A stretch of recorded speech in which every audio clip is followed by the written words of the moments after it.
របៀបដកប្រាក់ពីធនាគារវិញណាអញ្ចឹងយើងយកការអនុវត្តថវិកាដដែលមកហើយយកប្រតិបត្តិការចំណូល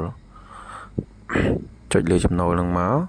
អញ្ចឹងយើងយកពាក្យបង្កើតមកណាចុចបង្កើតហើយយកប្រតិបត្តិការដកប្រាក់ពីធនាគារណាយើងយកក្រោមអញ្ចឹងយកក្រោមយើងមកអញ្ចឹងយើងថវិកាអញ្ចឹងយើងដកថ្ងៃណា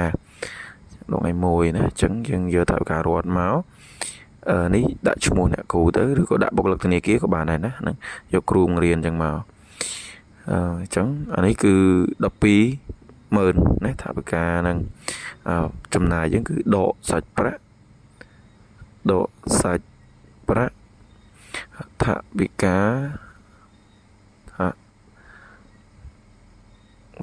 ាដំណើរថវិការង្វាន់សិស្សពូកែឆ្នាំ2025ចឹងមកណា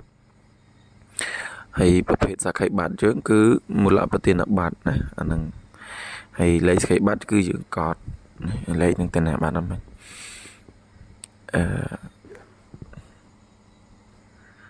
នេះ38ណាអាហ្នឹងយើងយកមើលលេខវិក័យបត្រយើងគៀនខាងលើខាងស្ដាំហ្នឹងមកលេខមូលដ្ឋានបត្រយើងណានេះគឺខ្ញុំបាន save GP ដែរដាក់ក្នុងមូលដ្ឋានបត្រយើង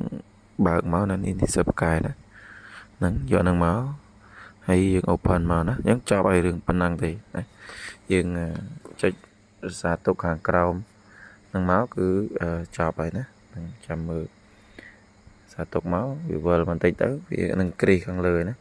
នឹងមានប៉ុណ្ណឹងណាអរគុណរបៀបដក